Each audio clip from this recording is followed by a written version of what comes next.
Hi everyone, I welcome you all to this best student teacher online mode to have your presence and listen my lecture. Myself I am Ashwita from MPCS second year TTWRDC Jangam. Today my topic is data structures using C++. First of all we will talk about what is a data.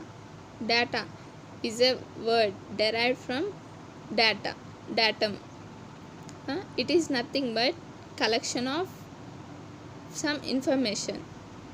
Data is a piece of information and it has three functions: data input, data manipulation or data processing, and data output. Data input means we have to insert the data into the computer. uh, we can insert the information by using keyboard, mouse, etc. And data manipulation or data processing. Data manipulation or data processing means after insertion of data we will uh, we will execute the data, that is known as insert data manipulation or data processing. And next, data output. Data output means after the execution of data we will get an result. That result is known as data output. Today our main topic, what is a data structure. Data structure means a method of organizing large amount of data more efficiently so that we can do any operations easily.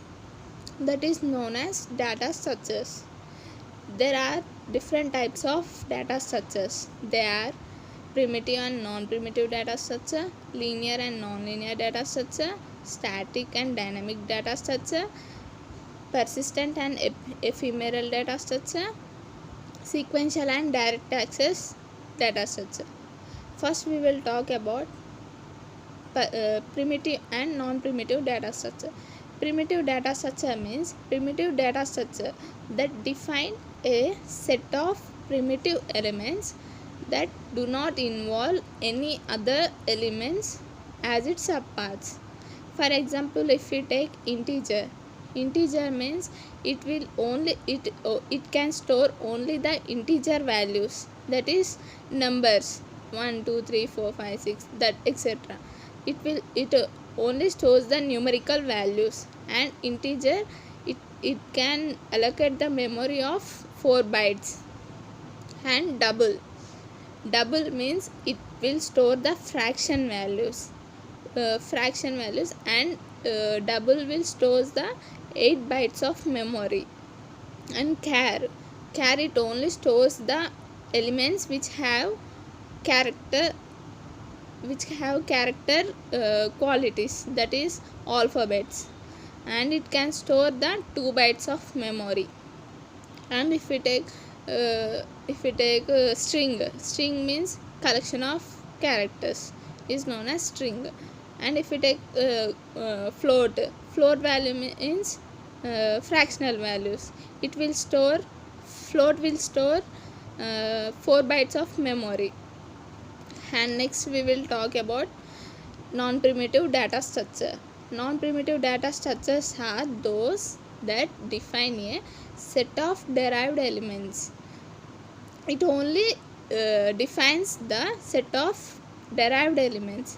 For example, if we take array means collection of elements. And class.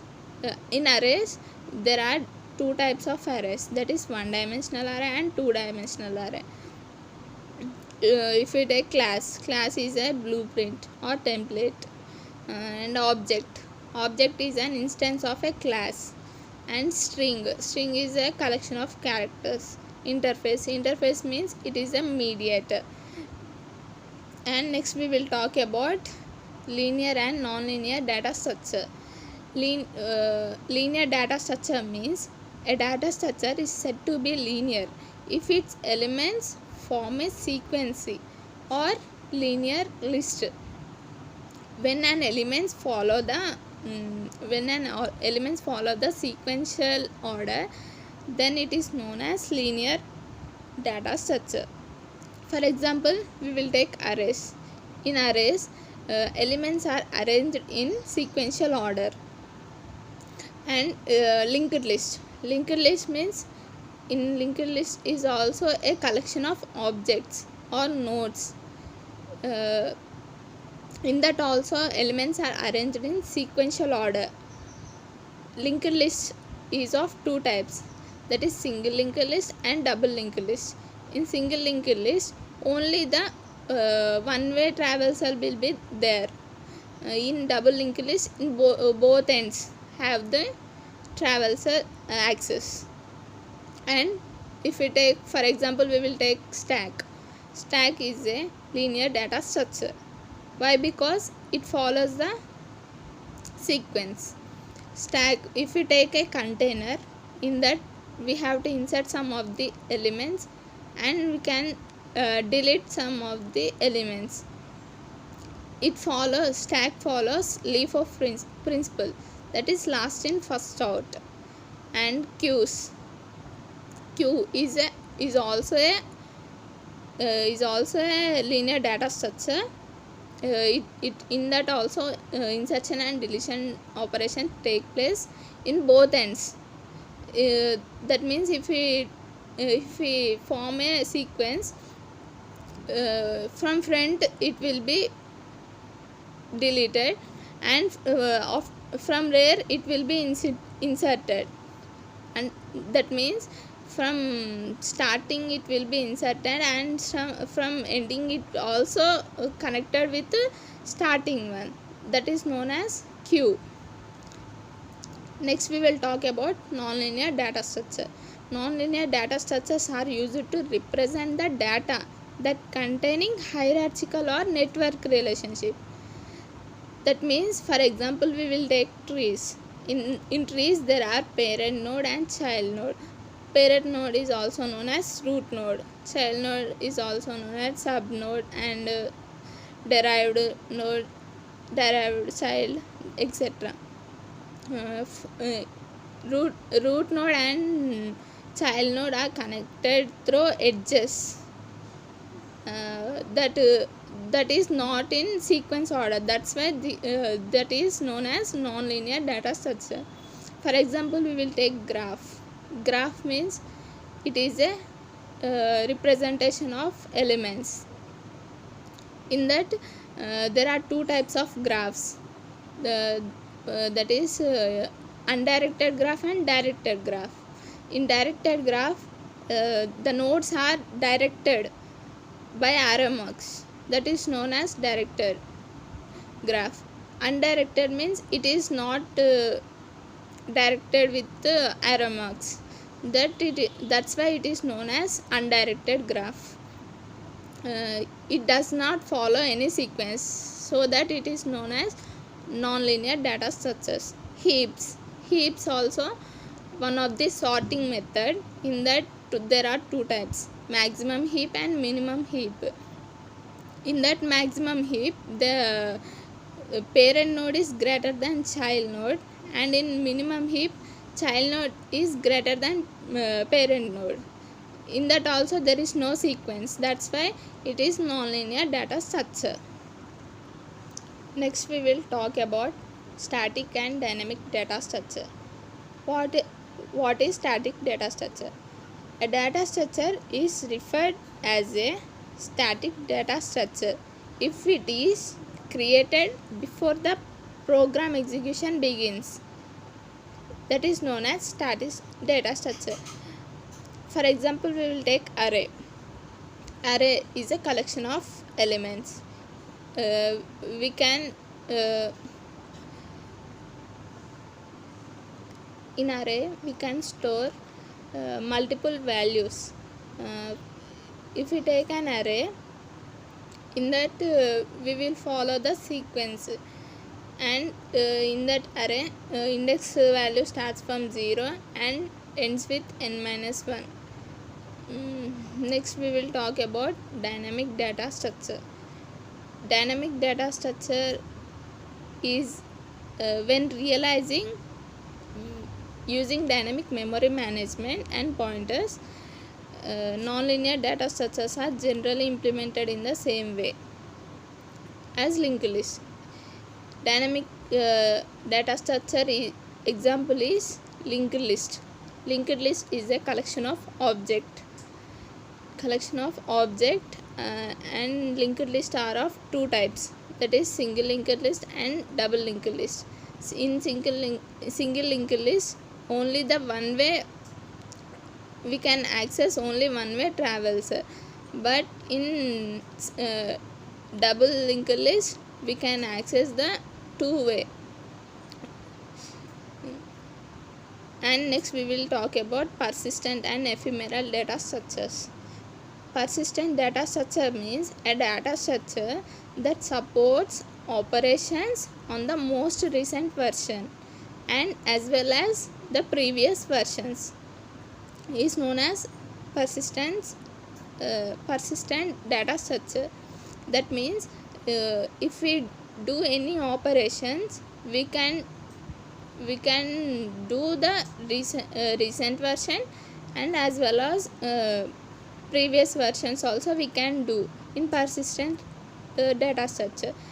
Whereas in ephemeral data structure, only it supports only operation in recent version.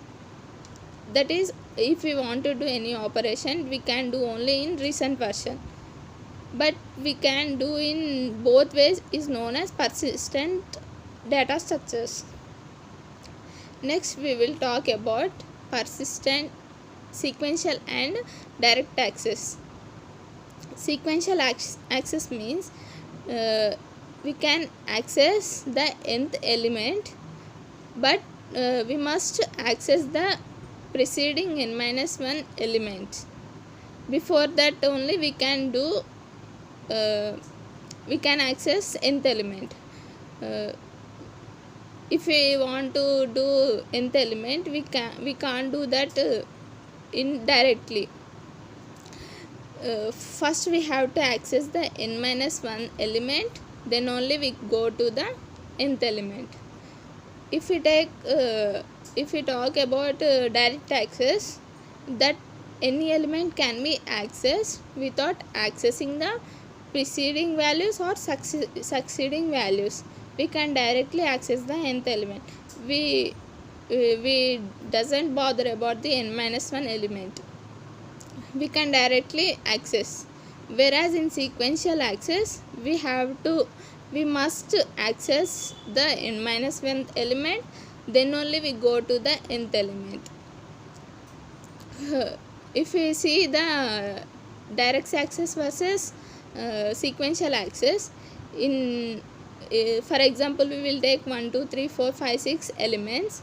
In that, first 1 2 3 elements are accessed sequence. If 1 2 3 4 elements are sequential access are in sequential access, we must process before fourth element can be processed. If we want to process the fourth element, we have to access 1 2 3 elements before the accessing of fourth element. If we see in direct access, we can directly access the fourth element. There is no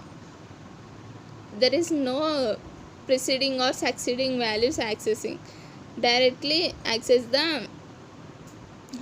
can directly access the fourth element. These are the 5 types of data structures using C++ and their examples. So this is my explanation regarding data structures using C++.